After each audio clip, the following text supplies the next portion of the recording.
Seseorang tidak akan bisa berderma 5.000 rupiah, 100.000, apalagi sampai jutaan, ratusan juta, kecuali dipilih oleh Allah. Maka termasuk yang sering dilupakan oleh hamba Allah untuk disyukuri adalah karunia-karunia yang Allah berikan kepada seorang hamba dalam bentuk kerinduan dan kemudahan dalam kebaikan. Kita bisa saja mudah mensyukuri karunia Allah yang namanya bangun rumah, sembuh dari sakit, kemudian ini. Tapi jarang di antara kita yang bisa menghadirkan syukur yang sejati, yang sesungguhnya di saat Allah Subhanahu wa taala memudahkan kita untuk melakukan kebaikan. Kita bisa mengikuti acara semacam ini. Anda adalah sekelintir dari hamba-hamba Allah yang lainnya. Bahkan satu keluarga pun tidak semuanya sama mendapatkan kesempatan seperti ini. Lihat. Anda menyaksikan televisi, tapi dapat 3 orang di kamar masing-masing, ayo. Di rumah kita, rumah yang sama. Maka Anda pun tidak bisa mengikuti acara kebaikan semacam ini kecuali karena Allah telah memilih Anda, Allah memberikan kepada Anda karunia ini. Nah ini yang harus kita terus asah di dalam diri kita. Kita asah kesadaran yang semacam ini. Maka inilah menyadari kalau kita ini faqah, kita ini fakir, kita ini fakir kepada Allah.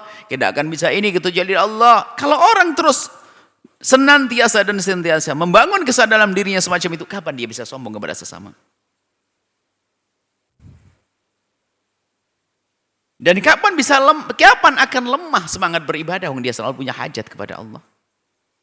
Ini yang diinginkan Ibn Athaillah dari kita untuk sadar kepada makna ini. Menyadari. Kadang orang diberi Allah kekayaan sedikit saja sudah waduh petentang gitu. Sombongnya ke sana, digang, adiguna, semuanya semeenaknya. Wah, macam-macam. Diberi ilmu, wah, merendahkan orang seolah semuanya orang bodoh. Ilmu, Allah jatuhkan dia di kamar mandi gegar otak. Dan memang orang gegar otak adalah sesungguhnya bukan sebuah bencana.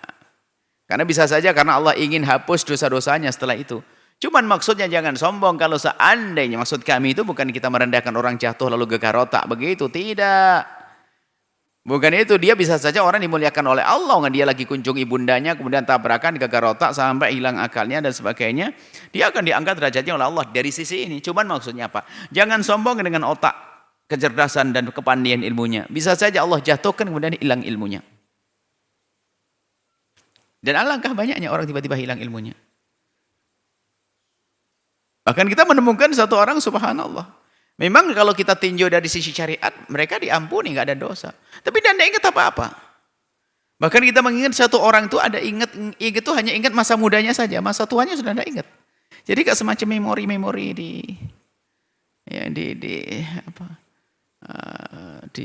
memori komputer begitu. Jadi ada satu orang kita temukan subhanallah. Jadi kalau cerita kepada kita itu hanya cerita tentang di tahun 80-an ke bawah. Ke atas sana, 80 ke bawah ke atas, sebelum 80. Setelah itu sudah tidak ingat lagi, tidak ingat sama sekali. Ajib, ya udah begitu.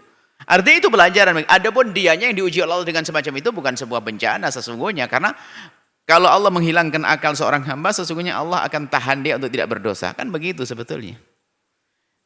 Secara zahir di hadapan manusia memang seolah-olah dia menjadi kurang sempurna akalnya, akan tapi di hadapan Allah tidak ada dosa.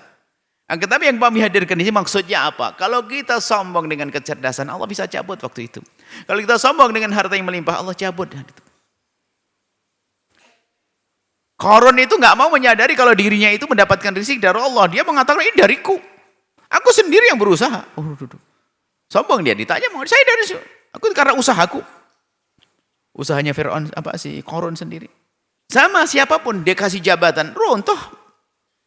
Enggak selamanya juga. Dan dia sadar sebetulnya. Cuman kadang orang itu dikuasai oleh kesombongannya, maka kefakirannya tertutup.